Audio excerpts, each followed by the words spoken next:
నమస్కారం ETV news కు స్వాగతం. ముందుగా ముఖ్య అంశాలు. అమెరికా అధ్యక్షుడు ట్రంప్నకు స్థానిక ఎన్నికల్లో ఎదురు దెబ్బ. న్యూయార్క్ మేయర్గా ప్రతిపక్ష democratic జోహాన్ Mamdani Jayabheri. Virginia lieutenant గవర్నర్గా హైదరాబాద్ మూలాలున్న గజాలా హష్మీ ఎన్నిక. అధికార రిపబ్లికన్ అభ్యర్థి జాన్ రీడ్ పై ఘన విజయం. హర్యానాలోనూ ఓట్ల చోరీ జరిగిందన్న రాహుల్ గాంధీ. గత అసెంబ్లీ ఎన్నికల్లో 25 లక్షల దొంగ ఓట్లతో బీజేపీ గెలిచినట్లు ఆరోపణ.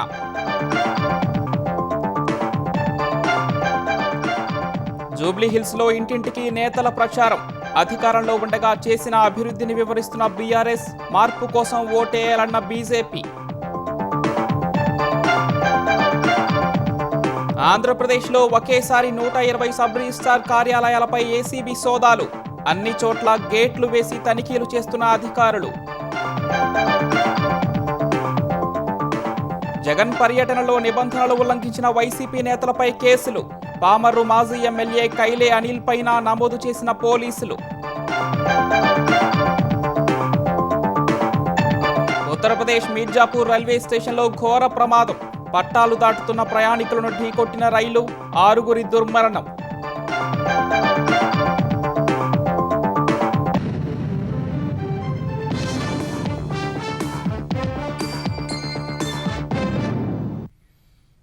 అమెరికా స్థానిక ఎన్నికల్లో అధికార రిపబ్లికన్ పార్టీకి డెమోక్రటిక్ పార్టీ షాక్ ఇచ్చింది. అత్యంత కీలకంగా భావించే న్యూయార్క్ నగర మేయర్ ఎన్నికల్లో డెమోక్రటిక్ పార్టీకి చెందిన జోహ్రాన్ మమ్దాని గెలుపొందారు. 34 ఏళ్ల మమ్దాని అతిపిన్న వయసులో న్యూయార్క్ మేయర్గా ఎన్నికైన వ్యక్తిగా రికార్డు సృష్టించారు. భారతీయ, ఉగాండా మూలాలున్న మమ్దానిని ఓడించేందుకు అమెరికా అధ్యక్షుడు డొనాల్డ్ ట్రంప్ తీవ్రంగా ప్రయత్నించారు. అయినా రిపబ్లికన్ పార్టీకి నిరాశే మిగిలింది. ఎన్నికలకు కొన్ని గంటల ముందు కూడా కమ్యూనిస్టు భావజాలం కలిగిన మమ్దాని న్యూయార్క్ మేయర్గా గెలిస్తే తాను కనీస అవసరాలకు సరిపడినంత స్థాయిలోనే నిధులు కేటాయిస్తానని ట్రంప్ ట్రూత్ సోషల్ మీడియాలో పోస్టులో పెట్టారు. న్యూయార్క్ మేయర్గా గెలిచిన మమ్దాని భారతీయ సినీ డైరెక్టర్ మీరా నాయర్, గుజరాతీ ముస్లిమైన మహమూద్ మమ్దానీల కుమారుడు. మమ్దాని విజయంలో అత్యంత కీలకమైన హామీల్లో ఉచిత సిటీ బస్సు ప్రయాణం ఒకటిగా తెలుస్తూ ఉండగా, విజయానంతరం మాట్లాడిన మమ్దాని భారత మాజీ ప్రధాని జవహర్లాల్ నెహ్రూ ప్రసంగం ట్రిస్ట్ విత్ డెస్టినీని ప్రస్తావించారు. సుదీర్ఘ అణిచివేతకు గురైన జాతి నుంచి గలం వినిపించినప్పుడు చరిత్రలో ఇలాంటి క్షణాలు అరుదుగా వస్తాయని మమ్దాని పేర్కొన్నారు. Standing before you, I think of the words of Jawaharlal Nehru. A moment comes but rarely in history when we step out from the old to the new, when an age ends and when the soul of a nation long suppressed finds utterance. Tonight we have stepped out from the old into the new.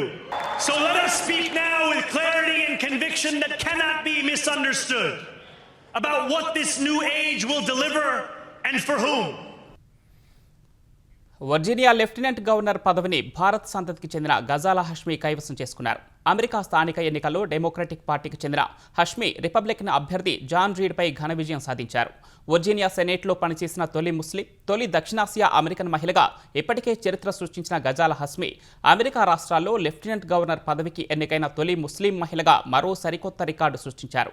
హైదరాబాద్కు చెందిన గజాలా హష్మీ 4 ఏళ్ల వయసులో తన తల్లి, సోదరుడితో కలిసి అమెరికాలోని జార్జియాకు వెళ్లారు. Southern విశ్వవిద్యాలయంలో BA ఆనర్స్ చదివిన ఆమె అట్లాంటాలోని ఎమరీ వర్సిటీ నుంచి సాహిత్యంలో PhD చేశారు. అజహర్తో వివాహం తర్వాత 1991లో రిచ్మండ్ ప్రాంతానికి మారారు. 30 ఏళ్లు అక్కడి రేనాల్డ్స్ కమ్యూనిటీకి కళాశాలలో ప్రొఫెసర్గా పనిచేశారు. 2019లో ఆమె తొలిసారి అమెరికా ఎన్నికల్లో గెలుపొందారు. 2024లో ఆమె సెనేట్ విద్య, వైద్య కమిటీ చైర్పర్సన్గా డెమోక్రటిక్ పార్టీ తరపున ఎన్నికయ్యారు. అమెరికాలో కొనసాగుతున్న షట్ డౌన్ సరికొత్త రికార్డును నెలకొల్పింది. 36వ రోజుకు చేరి అగ్రరాజ్య చరిత్రలోనే అత్యంత సుదీర్ఘమైన షట్ డౌన్గా నిలిచింది. డొనాల్డ్ ట్రంప్ తొలిసారి అధ్యక్షుడిగా ఉన్న సమయంలో 35 రోజులు అమెరికా ప్రభుత్వం మూతపడగా ఆ రికార్డును మళ్లీ ట్రంప్ సర్కారే అధిగమించింది. నిధులకు సంబంధించిన బిల్లులపై రిపబ్లికన్, డెమోక్రటిక్ చట్టసభ్యుల మధ్య సయోధ్య కుదరకపోవడంతో అమెరికా సర్కార్ మూతపడింది. నిధులు విడుదల కాకపోవడంతో ప్రస్తుతం యుఎస్లో అత్యవసరం కాని సేవలు నిలిచిపోయాయి. ఆర్థిక వ్యవస్థపై తీవ్ర ప్రభావం పడింది. జీతాల చెల్లింపులు జరగక లక్షలాది మంది ఫెడరల్ ఉద్యోగులు తీవ్ర ఇబ్బందులు ఎదుర్కొంటున్నారు. ఇదే పరిస్థితి ఇంకా కొనసాగితే అమెరికా ఆర్థిక వ్యవస్థ మందగిస్తుందని నిపుణులు ఆందోళన వ్యక్తం చేస్తున్నారు. బిల్లులపై డెమోక్రటిక్ సభ్యులతో చర్చలు జరిపేందుకు అధ్యక్షుడు ట్రంప్ విముఖంగా ఉన్నందున షట్ డౌన్ మరింత కాలం కొనసాగే అవకాశం ఉంది. ఓట్ల చోరీ అంశంపై కాంగ్రెస్ అగ్రనేత లోక్సభలో ప్రతిపక్ష నేత రాహుల్ గాంధీ మరోసారి ఎన్నికల సంఘంపై సంచలన ఆరోపణలు చేశారు. హర్యానాలోనూ ఓట్ల చోరీ జరిగిందని ఆరోపించారు. ఢిల్లీలో మీడియా సమావేశం నిర్వహించిన రాహుల్ హర్యానాలో 25 లక్షల ఓట్ల చోరీ జరిగిందని ఆక్షేపించారు. హర్యానాలో 12.5% ఓట్లు నకిలీవని వెల్లడించారు. ఇందుకోసం బీజేపీ నేతలు అనేక వ్యవస్థలను వినియోగించి అవినీతికి పాల్పడ్డారని ఆరోపించారు. ఒక యువతి పేరుతో 22 ఓట్లు ఉన్నాయని ఆయన చెప్పారు. బ్రెజిల్ మోడల్ పేరు ఓట్ల జాబితాలోకి ఎలా వెళ్ళిందని రాహుల్ ప్రశ్నించారు. హర్యానాలో తాము గెలుస్తామని అన్ని ఎగ్జిట్ పోల్స్ చెప్పాయని, కానీ ఓడిపోయామని గుర్తు చేసుకున్నారు. నకిలీ ఫోటోలతో అనేక మంది ఓటర్లను జాబితాలో చేర్చారని ఆరోపించారు. ఒకే పేరు ఫోటోతో అనేక ఓట్లు ఉంటే ఎన్నికల సంఘం ఏం చేస్తోందని నిలదీశారు. ఫీజు రియంబర్స్మెంట్ బకాయిలో 50% వెంటనే విడుదల చేయాలని ప్రైవేటు ఉన్నత విద్యా సంస్థల సమైక్య అధ్యక్షుడు రమేష్ బాబు తెలంగాణ ప్రభుత్వాన్ని డిమాండ్ చేశారు. బకాయిలు 10,000 కోట్ల రూపాయలు ఉన్నాయని ఆయన ఎన్నిసార్లు చెప్పినా ఫీజు రియంబర్స్మెంట్ విషయంలో ప్రభుత్వం స్పందించలేదన్నారు. మరో గత్యంతరం లేకనే 4 రోజుల నుంచి అన్ని కాలేజీలు బంద్ పాటిస్తున్నాయని స్పష్టం చేశారు. తమ డిమాండ్లను పరిష్కరించే వరకు బంద్ కొనసాగిస్తామని తేల్చి చెప్పారు. ఈ నెల 8న ఎల్బీ స్టేడియంలో అధ్యాపకులతో భారీ ఎత్తున సభ నిర్వహిస్తున్నట్లు వెల్లడించారు. ఫీజు రియంబర్స్మెంట్పై కమిటీ వేయడాన్ని స్వాగతిస్తున్నామన్న రమేష్ బాబు కమిటీ నివేదికను 3 నెలలకు బదులుగా నెలలోనే ఇవ్వాలని విజ్ఞప్తి చేశారు. అసలు కళాశాలలు మన రాష్ట్రంలో ఉన్నాయా లేవా? కళాశాలలో ఏదైతే సమస్యలు ఉన్నాయో అది రాష్ట్ర ప్రభుత్వ సమస్యలు కాదా? రాష్ట్రంలో మాకు ఇవ్వాలనుకున్నటువంటి డబ్బులలో 50%, ఇప్పుడు 10,000 బకాయిలలో 50% బకాయిలు ఏదైతే ఉందో ఇమ్మీడియట్గా రిలీజ్ చేయాలని, మిగతా 5,000 ఏదైతే బకాయిలు నెలల వారి చొప్పున ఈక్వల్ ఇన్స్టాల్మెంట్స్లో వచ్చే 10 నెలల్లో మొత్తము పే చేయాలని చెప్పేసి ప్రభుత్వాన్ని మేము కోరడం జరిగింది. ఇంతవరకు అయితే స్పందించలేదు. బంద్ అయితే ఇలాగే కొనసాగుతుంది. పెండింగ్ బిల్లులు చెల్లించాలని డిమాండ్ చేస్తూ మాజీ సర్పంచ్లు హైదరాబాద్లో ఆందోళన నిర్వహించారు. తెలంగాణ అమరవీరుల స్తూపానికి నివాళులర్పించిన తెలంగాణ సర్పంచుల సంఘం జాయింట్ యాక్షన్ కమిటీ తర్వాత నిరసన చేపట్టింది. 23 నెలలుగా పెండింగ్ బిల్లులు ఇవ్వకపోవడంతో ఆర్థిక ఇబ్బందులకు గురవుతున్నామని ఐకాస అధ్యక్షుడు సుర్వి యాదయ్య గౌడ్ తెలిపారు. గ్రామాల్లో పలు అభివృద్ధి పనులు చేసిన సర్పంచుల పెండింగ్ బిల్లులు ఇవ్వకపోవడంతో అప్పు చేసి తెచ్చిన చోట వడ్డీలు పెరిగిపోయాయని చెప్పారు. సర్పంచుల పెండింగ్ బిల్లులు చెల్లించిన తర్వాతే గ్రామ పంచాయతీ ఎన్నికలు నిర్వహించాలని కోరారు. పెండింగ్ బిల్లులు విడుదల చేయకపోతే ఆత్మహత్యే శరణమని మాజీ సర్పంచ్ ఒకరు కన్నీరు పెట్టుకున్నారు.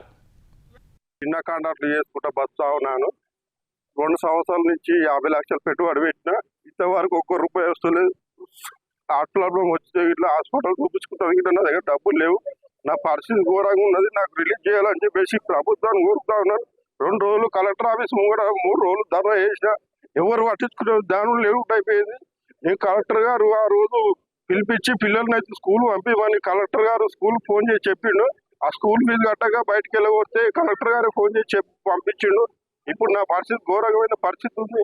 నన్ను ఇళ్ళకెళ్ళి బయటపడేయాలని చెప్పేసి కోరుతా ఉన్నాను ఈ ప్రభుత్వాన్ని ఒక్కసారి. ఆంధ్రప్రదేశ్లో అభివృద్ధి వేగం ఇక ఎప్పుడూ ఆగదని ఏపీ ఐటీ శాఖ మంత్రి నారా లోకేష్ స్పష్టం చేశారు. రామాయపట్నం పోర్టులో దేశంలోని అతిపెద్ద రిఫైనరీ పెట్రోకెమికల్ ప్రాజెక్టును బీపీసీఎల్ ఏర్పాటు చేస్తోందని ఆయన చెప్పారు. ప్రాజెక్టుకు అవసరమైన భూమిని రికార్డు సమయంలో కేటాయించామని లోకేష్ పేర్కొన్నారు. త్వరలోనే నిర్మాణ పనులు ప్రారంభం కానున్నాయని వెల్లడించారు. వేగంతో కూడిన సామర్థ్యమే ఆంధ్రప్రదేశ్ ప్రత్యేకతగా ఆయన తెలిపారు. ఈ మేరకు చూస్ స్పీడ్ చూస్ ఏపీ అనే కొటేషన్ను ఎక్స్లో పోస్ట్ చేశారు. ఆంధ్రప్రదేశ్ వ్యాప్తంగా సబ్ రిజిస్ట్రార్ కార్యాలయాల్లో అవినీతికి వెలికి తీసేందుకు ఏసీబీ అధికారులు విస్తృత సోదాలు చేస్తున్నారు.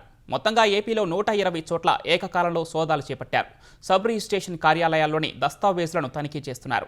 బయట వ్యక్తులను లోపలికి అనుమతించకుండా గేట్లు వేసి మరీ సోదాలు చేస్తున్నారు.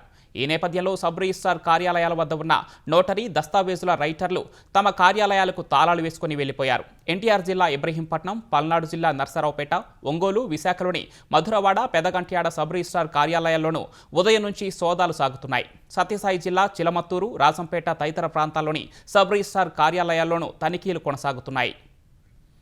కృష్ణా జిల్లాలో నిన్న జగన్ పర్యటన సందర్భంగా పోలీసులు విధించిన నిబంధనలు అతిక్రమిస్తూ విధులకు ఆటంకం కలిగించినందుకు పామర్రు మాజీ ఎమ్మెల్యే కైలే అనిల్, పలువురు వైసీపీ నేతలపై పోలీసులు కేసులు నమోదు చేశారు. పమిడిముక్కల మండలం గోపవానిపాలెం వద్ద హైవే ట్రాఫిక్కు ఇబ్బంది కలిగించవద్దని అనిల్కు సీఐ చిట్టిబాబు సూచించారు. మా ఇష్టమంటూ పోలీసులతో కైలే అనిల్, వైసీపీ నేతలు వాగ్వాదానికి దిగారు. పోలీసులకు వ్యతిరేకంగా నినాదాలు చేశారు. నిబంధనల ప్రకారం నడుచుకోవాలని 3వ తేదీనే మాజీ ఎమ్మెల్యే అనిల్కు నోటీసులు ఇచ్చామని సీఐ చిట్టిబాబు తెలిపారు. తాము తలుచుకుంటే మీరెంత అంటూ అనిల్ నోటికి వచ్చినట్లు మాట్లాడారని సీఐ అన్నారు. విధులకు ఆటంకం కలిగించిన మిగిలిన వారిని డ్రోన్ విజువల్స్తో గుర్తించి వారిపైన కేసులు నమోదు చేస్తామని ఆయన చెప్పారు. జూబ్లీహిల్స్ ఉప ఎన్నికలో 100% కాంగ్రెస్ గెలుస్తుందని తెలంగాణ మైనార్టీ సంక్షేమ శాఖ మంత్రి అజారుద్దీన్ విశ్వాసం వ్యక్తం చేశారు. ముఖ్యమంత్రి రేవంత్ రెడ్డి తనను నమ్మి మంత్రి పదవి ఇచ్చారని, పదవితో తాను సంతృప్తిగా ఉన్నట్లు ఆయన తెలిపారు.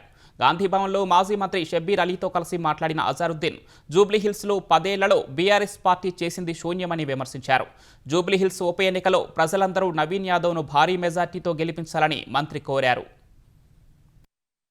जो वोटर्स कांग्रेस को है वोट करेंगे वो माइनॉरिटी 100% कांग्रेस को ही वोट करेंगे और जो कांग्रेस के जो वोटर्स है जो मुस्लिम वोटर्स है 100% कांग्रेस की तरफ ही है और कोई दूसरी पार्टी की तरफ नहीं है। बीआरएस और बीजेपी एक ही है।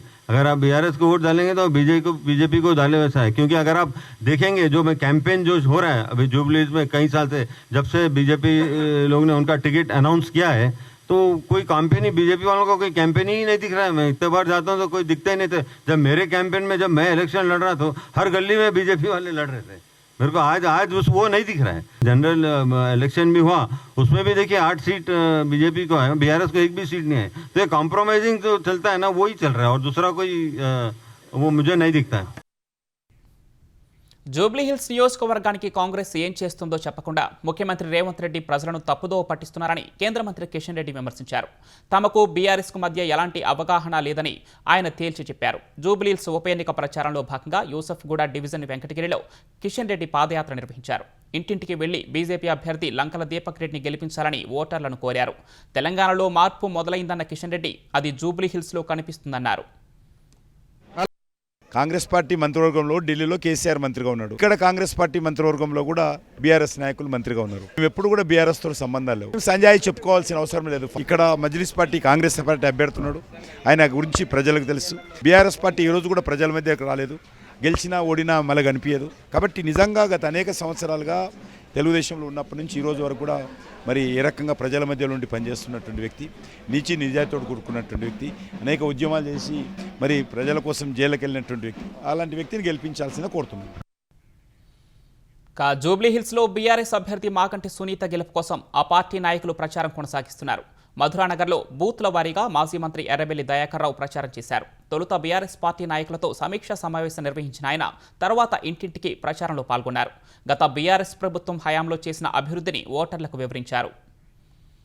టీ హబ్ స్థాపనతో హైదరాబాద్ స్టార్టప్ రాజధానిగా ఎదిగిందని బీఆర్ఎస్ వర్కింగ్ ప్రెసిడెంట్ కేటీఆర్ అన్నారు. దేశంలోని స్టార్టప్ ఎకోసిస్టంలో తెలంగాణ అగ్రగామిగా ఎదగటానికి టీ హబ్ పునాది వేసిందని సామాజిక మాధ్యమం ఎక్స్లో కేటీఆర్ పోస్ట్ పెట్టారు.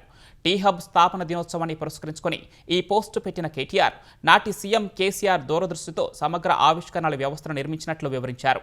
టీ హబ్ తర్వాత వీహబ్, తెలంగాణ రాష్ట్ర innovation cell, T works, Telangana academy for skill and knowledge, emerging technologies wing, research and innovation circle of హైదరాబాద్లను ఏర్పాటు చేసినట్లు కేటీఆర్ గుర్తు చేశారు. ఇవన్నీ తెలంగాణ ఇన్నోవేషన్ వ్యవస్థ సాటిలేనిదిగా తయారైందన్నారు.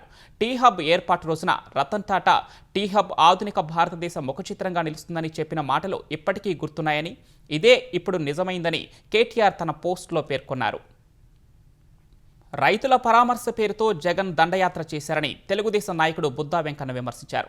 జగన్ కరకట్ట మీద వెళ్తే రైతులు కనిపిస్తారు, కానీ హైవేలో దండయాత్ర చేస్తే ఎవరు కనిపిస్తారని ఆయన ప్రశ్నించారు. తుఫాను వచ్చినప్పుడు జగన్ బెంగళూరు ప్యాలెస్లో దాక్కున్నారని ఎద్దేవా చేశారు. రైతులను పరామర్శించేందుకు వెళ్తూ జగన్ పూలెందుకు చల్లించుకుంటున్నారని బుద్దా వెంకన్న ప్రశ్నించారు. చంద్రబాబు గారు పుట్టిందే రైతు ఫ్యామిలీలో. ఆయనకి రైతుల గురించి తెలియదు అంటాడేంటి? అసలు మీ ఫ్యామిలీ రైతు ఫ్యామిలీ కాదు. మీ తాతగారు గ్రానైట్ వ్యాపారం, మీ నాన్నగారు ఫ్యాక్షన్ వ్యాపారం, నీది విధ్వంస వ్యాపారం. నీ మానసిక పరిస్థితి బాగోలేదని కొన్ని పత్రికల్లో కొన్ని టీవీ ఛానల్లో చూస్తున్నాం. అది నిజమే అనుకుంటున్నారు ప్రజలు. ఎందుకంటే నువ్వు రైతులకు మేలు చేయాలంటే ఆ తుఫాన్ రోజే దిగాల. ఆ రైతులు పంచపక్ష పరవాన్నాలు తింటుంటే మన రైతులు హ్యాపీగా ఉన్నారు అని వెళ్తే అప్పుడు పోలీసులు ఇచ్చుకోవచ్చు. వాళ్ళ బాధల్లో ఉన్నప్పుడు పోలీసులు ఇచ్చుకోవడం ఏంటి? అవగాహన లేని రాజకీయ నాయకుడు జగన్మోహన్ రెడ్డి. విజయవాడ ఎంజీ రోడ్లోని శ్రీ శేషసాయి కళ్యాణ వేదికలో క్రాఫ్ట్ కౌన్సిల్ ఆఫ్ ఆంధ్రప్రదేశ్ ఆధ్వర్యంలో ఏర్పాటు చేసిన వసంతం 2025 చేనేత వస్త్ర ఎగ్జిబిషన్ను ఏపీ విద్యాశాఖ మంత్రి లోకేష్ ప్రారంభించారు. 2 రోజులు జరగనున్న వార్షిక ఎగ్జిబిషన్లో చేనేత, చేతి వృత్తుల కార్మికులు తయారు చేసిన వివిధ ఉత్పత్తులతో 70కి పైగా స్టాల్స్ను ఏర్పాటు చేశారు. ఆయా స్టాల్స్ను మంత్రి లోకేష్ పరిశీలించారు. ప్రకృతి సహజ సిద్ధ రంగులతో తయారు చేసిన కొత్తూరు వసంత వర్ణ నూతన చేనేత బ్రాండ్ను మంత్రి ఆవిష్కరించారు. సంగారెడ్డి జిల్లా నారాయణఖేడ్ మండలం జగన్నాథ్పూర్లో తీవ్ర విషాదం నెలకొంది. జగన్నాథ్పూర్కు చెందిన 4 కర్ణాటకలో జరిగిన రోడ్డు ప్రమాదంలో ప్రాణాలు కోల్పోయారు. జగన్నాథ్పూర్కు చెందిన 5 వ్యక్తులు నిన్న సాయంత్రం కర్ణాటక గాణుగాపూర్లోని ప్రసిద్ధ పుణ్యక్షేత్రం దత్తాత్రేయ దేవస్థానానికి వెళ్లారు. ఈ తెల్లవారుజామున దత్తాత్రేయ దర్శనం చేసుకుని తిరిగి నారాయణఖేడ్కు వస్తుండగా బీదర్ ఉమ్నాబాద్ టోల్గేట్ వద్ద వారు ప్రయాణిస్తున్న కారు ఎదురుగా వస్తున్న వ్యాను ఢీకొన్నాయి. ఈ ఘటనలో నవీన్, రాజప్ప, నాగరాజు, కాశీనాథ్ అక్కడికక్కడే మృతి చెందారు. ప్రతాప్ అనే మరో వ్యక్తికి తీవ్ర గాయాలు కాగా కర్ణాటకలోని ఒక ఆసుపత్రికి తరలించారు. వారి కుటుంబ సభ్యులు హుటాహుటిన కర్ణాటకకు వెళ్లారు. సికింద్రాబాద్ మౌలాలిలో ట్రాఫిక్ పోలీస్ స్టేషన్ ఎదుట ఆటో డ్రైవర్ ఆత్మహత్య చేసుకున్నాడు. నిన్న సాయంత్రం ట్రాఫిక్ పోలీసులు నిర్వహించిన డ్రంక్ అండ్ డ్రైవ్లో దొమ్మాయిగూడకు చెందిన ఆటో డ్రైవర్ మీన్ రెడ్డి పట్టుబడ్డాడు. డ్రంక్ అండ్ డ్రైవ్ పరీక్షలో 120 రీడింగ్ రావడంతో ట్రాఫిక్ పోలీసులు కేసు నమోదు చేసి ఆటోను స్వాధీనం చేసుకున్నారు. తీవ్ర మనస్తాపానికి గురైన ఆటో డ్రైవర్ అర్ధరాత్రి మౌలాలిలోని కుషాయిగూడ ట్రాఫిక్ పోలీస్ స్టేషన్ వద్దకు వచ్చి పెట్రోల్ పోసుకొని నిప్పంటించుకున్నాడు. మంటలు ఆర్పేందుకు స్థానికులు, ట్రాఫిక్ పోలీసులు యత్నించారు. ఆసుపత్రికి తరలించే క్రమంలోనే అతను మృతి చెందాడు. పోలీసులు దురుసుగా ప్రవర్తించడం వల్ల తీవ్ర మనస్తాపానికి గురై ఆత్మహత్యకు పాల్పడినట్లు కుటుంబ సభ్యులు ఆరోపిస్తున్నారు. కేసు నమోదు చేసుకున్న పోలీసులు మృతదేహాన్ని గాంధీ ఆసుపత్రికి తరలించారు. కుటుంబ కలహాలతో ఓ మహిళ తన 2 ఏళ్ల కుమార్తెతో కలిసి ట్యాంక్ బండ్లో దూకి ఆత్మహత్య చేసుకుంది. హైదరాబాద్ పాత బస్తీలో నివసిస్తూ వ్యాపారం చేస్తున్న పృథ్వీలాల్, చార్టెడ్ అకౌంటెంట్ కీర్తిక అగర్వాల్ దంపతులకు 2 ఏళ్ల కుమార్తె బియారా ఉంది. దంపతుల మధ్య గొడవలతో ఆమె 1.5 ఏళ్ల కిందటే బహదూర్పురలో తల్లిదండ్రుల వద్దకు వెళ్ళింది. ఈ నెల 2న ట్యాంక్ బండ్లో దూకగా ఇవాళ నెక్లెస్ రోడ్లోని నీరా కేఫ్ సమీపంలో మృతదేహం బయటకు తేలింది. స్థానికులు ఇచ్చిన సమాచారంతో అక్కడికి వెళ్లిన పోలీసులు తల్లి కూతుళ్ల మృతదేహాలను గాంధీ మార్చురీకి తరలించారు. తర్వాత తమ కుమార్తె, మనవరాలు కనిపించడం లేదని కీర్తిక తల్లిదండ్రులు ఇచ్చిన ఫిర్యాదును పరిశీలించిన పోలీసులు తల్లిదండ్రులకు సమాచారం ఇచ్చారు. వారు మృతదేహాలను గుర్తించగా వారికి అప్పగించారు.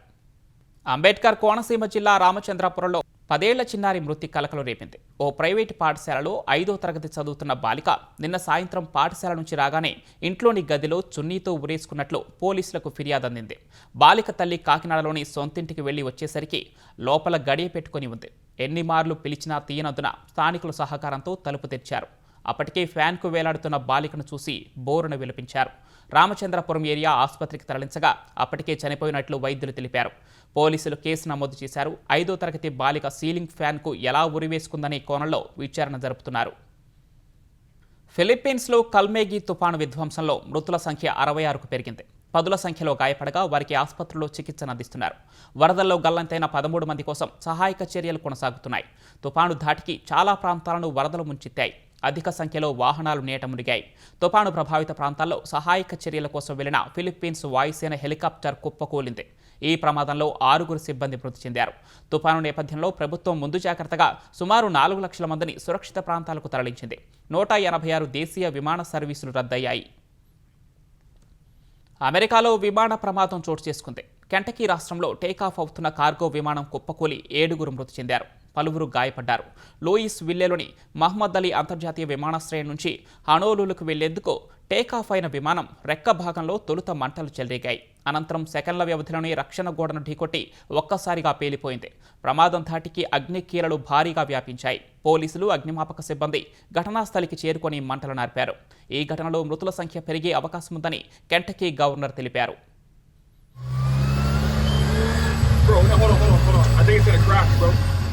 Holy shit! Holy shit! ¡Oh my God! Ay, pinga. ¡Corre para atrás, papi! ¿Viste? Te lo estoy diciendo, Dios mío. Uttar Pradesh మీర్జాపూర్లోని చునార్ రైల్వే స్టేషన్లో ఓ రైలు దిగి పట్టాల మీద నుంచి మరో ప్లాట్ఫామ్కు వెళ్తున్న ప్రయాణికులను మరో రైలు ఢీకొనగా 6 మృతి చెందారు, పలువురు గాయపడ్డారు. క్షతగాత్రులను రైల్వే పోలీసులు సమీపంలోని ఆసుపత్రికి తరలించారు. చోపాన్ ఎక్స్ప్రెస్ 4వ ప్లాట్ఫామ్లో ఆగినప్పుడు కొందరు ప్రయాణికులు పట్టాల వైపు నుంచి మరో ప్లాట్ఫామ్కు వెళ్లినట్లు తెలుస్తోంది. ఈ క్రమంలోనే ఎదురుగా వస్తున్న నేతాజీ ఎక్స్ప్రెస్ వారిని ఢీకొట్టినట్లు తెలిసింది. ఈ ఘటనపై దిగ్భ్రాంతి వ్యక్తం చేసిన ఉత్తరప్రదేశ్ సీఎం యోగి ఆదిత్యనాథ్ మృతుల కుటుంబాలకు సంతాపం ప్రకటించారు. క్షతగాత్రులకు మెరుగైన వైద్యం అందించాలని అధికారులను ఆదేశించారు. బీహార్లో ఎన్డీఏకు అనుకూల వాతావరణం ఉందని, తమ కూటమి 3/2 మెజార్టీతో మరోసారి అధికారం చేపట్టడం ఖాయమని రక్షణ మంత్రి రాజ్నాథ్ సింగ్ ధీమా వ్యక్తం చేశారు. బంకా, జముయిలో జరిగిన ఎన్నికల ప్రచారాల సభల్లో పాల్గొన్న ఆయన ఆర్జేడీ, కాంగ్రెస్లపై తీవ్ర స్థాయిలో ఆరోపణలు చేశారు. ఆర్జేడీ నేతలు ప్రజలను బెదిరించేవారని, బీహార్ అభివృద్ధి కోసం పనిచేసేవారు కాదని విమర్శించారు. సరిహద్దు ప్రాంతాల్లో రోడ్లు వేయాలని కాంగ్రెస్ ఎప్పుడూ అనుకోలేదని ధ్వసమెత్తారు. పహల్గాం ఉగ్రదాడికి ప్రతీకారంగా నిర్వహించిన ఆపరేషన్ సింధూర్లో సైన్యం విజయం సాధించినట్లు రాజ్నాథ్ సింగ్ తెలిపారు.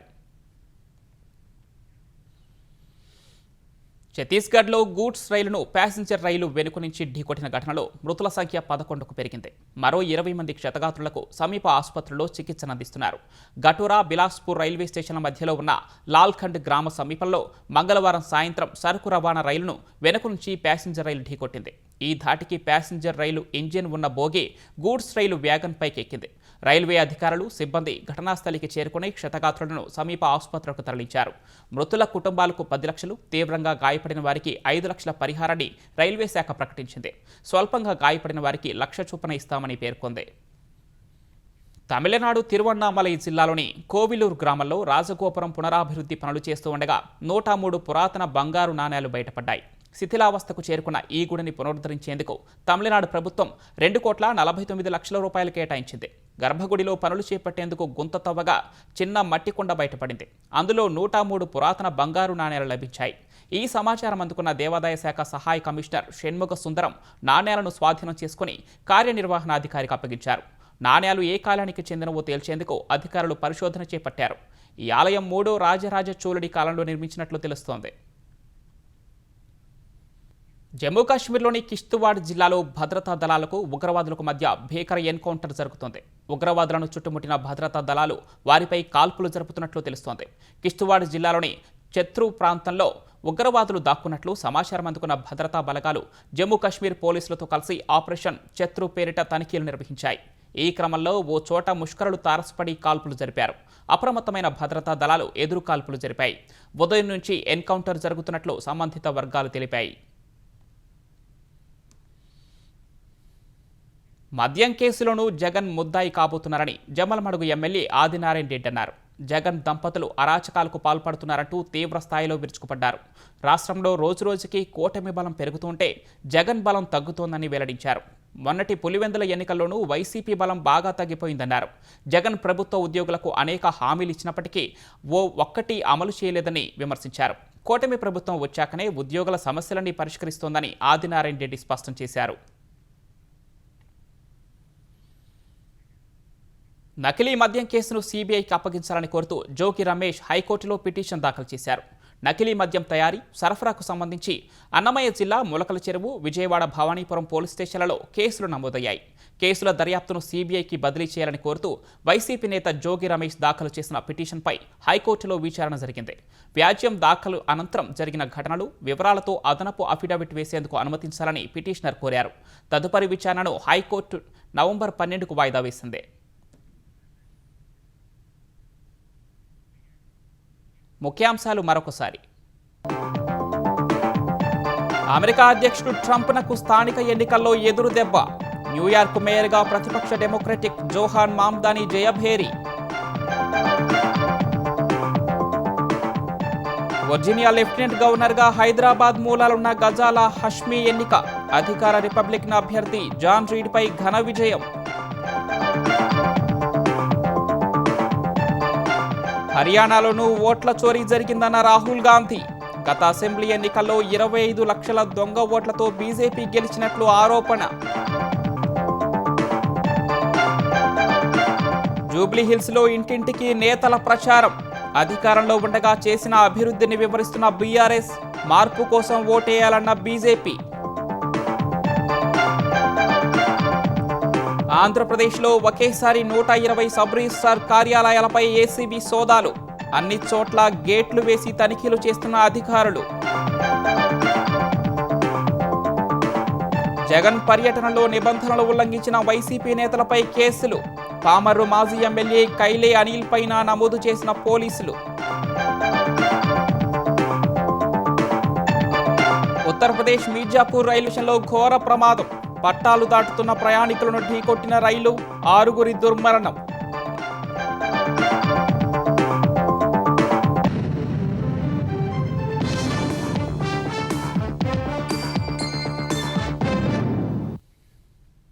ఈటీవీ న్యూస్ సమాప్తం. నమస్కారం.